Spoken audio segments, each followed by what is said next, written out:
One question that did come up a couple of times during the campaign, and one that's come up more so recently, is the whole Royals and the new stadium issue and all that good stuff. And I know there seems to be an overwhelming opinion whenever I look online and things like that. I'm actually a big baseball fan.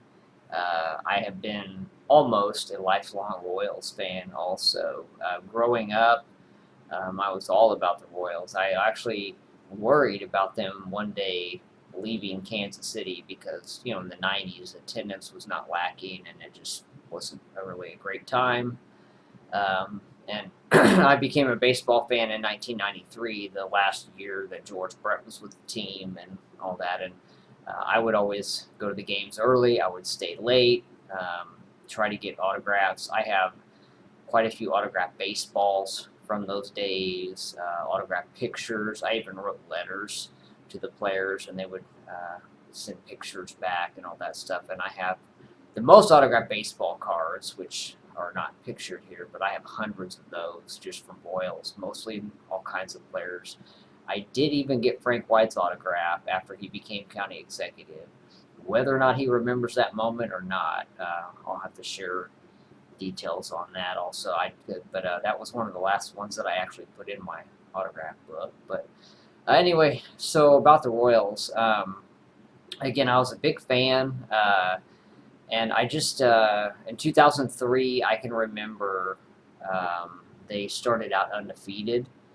And I just remember how exciting that was, and the rally towels and all that. I mean, it was like a playoff atmosphere for really the first time in my lifetime that I could remember. And I will never forget that feeling. That was really cool. And I've grown up also an Atlanta Braves fan. Being a baseball fan in the 90s, you always seen your Braves games on TBS, Cubs games on WGN, and of course the Royals games, I think, were on 62 back in the day. So, with the Royals, there have been a variety of things that have soured my taste for them a little bit. And it's definitely been something that has evolved slowly. But one thing people like to joke with me nowadays and send me things involving the Royals and things like that, because I guess it's just something that naturally shines through nowadays. I'm not a fan of the Royals. And of course, sports are pretty big here in Kansas City, particularly football. But to not be a Royals fan and to like baseball is probably kind of unusual here in Kansas City. But I really, in the mid 2000s or so, really whenever I started paying attention, and obviously I lived through the 90s, all the trades, the constant trading away of the players if they did pan out, the Johnny Damons, the Jermaine Dyes, etc. Um, after living through that and just always hearing, well, we're the small market team over and over again, even though, there was revenue sharing that started in 1996 and other small market teams have consistently developed competitive teams. And so it's just one of those things where I kind of got tired of that excuse, even though for the most part it seems like most people have accepted that excuse a lot. Our ownership really just seemed more concerned with the profitability of the whole franchise and not so much developing a winning team, which frustrated me because I always thought that Kansas City deserved one, especially the longtime fans like me. Since I could name every player throughout the 90s, probably at every position. I was a big fan, and so the whole dumping and excuses, that was obviously the first thing. And everybody noticed that, but obviously a lot of people didn't care and a lot of people accepted it. But that was the first thing that really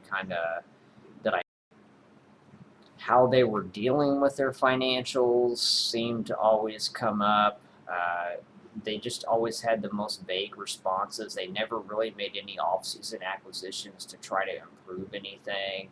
And the sports channels would call them out on that, and they would be like, well, spring training, it's where every team's making a plan, but yet the Royals, they're probably like, what's a plan? I mean, I can remember ESPN specifically stating that back in the day. And so, I mean, it was just known that there was really no long-term goal for the city, and I thought we deserved better than that.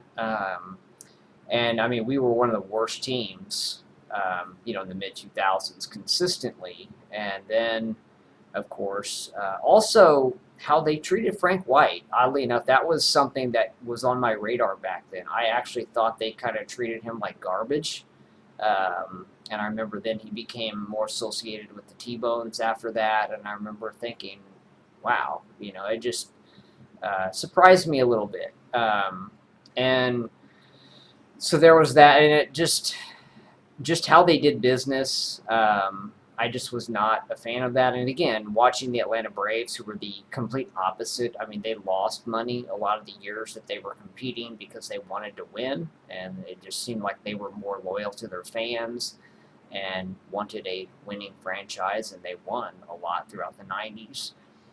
And then the Royals were just a small market team. And so then the Royals did get better. And of course, a major league player has to be 5 years into his career before he can be eligible for free agency. And so it was a very, I hate to use the word lucky, but it was a good situation for the Royals in that the players were young and they were very dedicated. I will give them that. The Royals wanted to win the World Championship all of those years, more than any other team for sure. And they had a young team, an exciting team, a team that really just played well when it counted. And but of course, once they all hit free agency, with the exception of Salvador Perez, they were all out the door. And just a few years later, we're among the worst teams again. And so we're just doing the same thing over and over again. And I find really hard to get interested in a team like that, where the ownership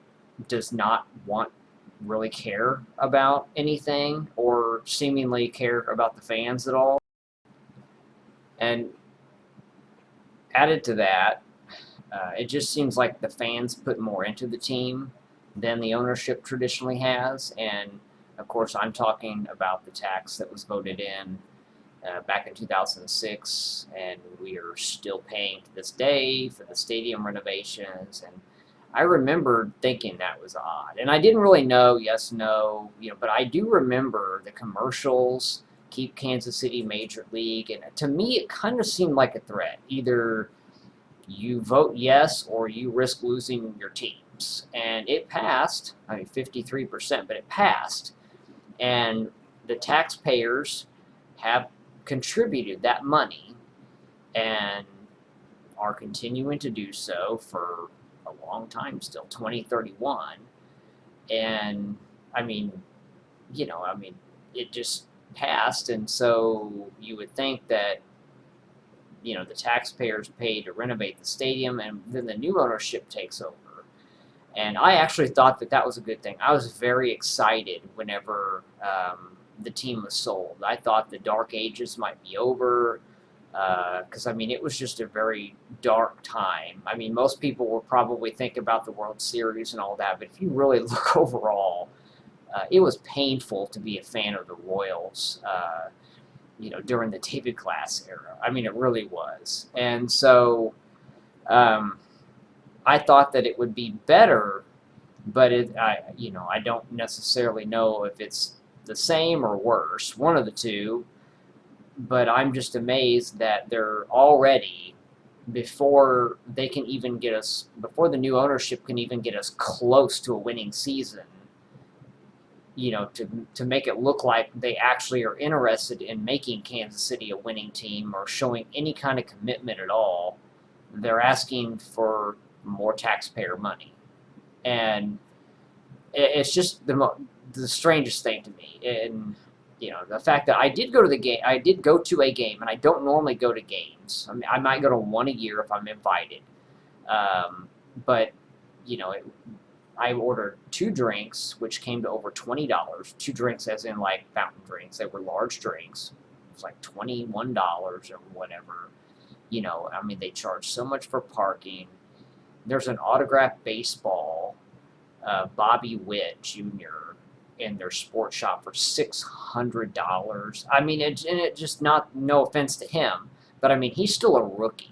He's not really done much, and it just seems like they're really taking advantage of the people that are still supporting the team, and I don't like that either. Like I don't like it. Just I don't know. It's kind of just like a local business to me, just like any other, and they're just worried about the bottom line and they're not worried about anything else. And I don't know what a new stadium would change for that. And so whenever they brought up the whole new stadium thing and all that, my thought is that they should play at the stadium that we are still paying on to renovate. And I mean, that is my opinion on that. And it could always change, but right now, I can't imagine it changing easily. But just with everything that I've seen with the Royals and what from the new ownership, especially, I don't see any reason why we should be investing any more money into the Kansas City Royals if they're not interested in putting the fans first and letting us see winning baseball in Kansas City, which we've not really seen for a long time.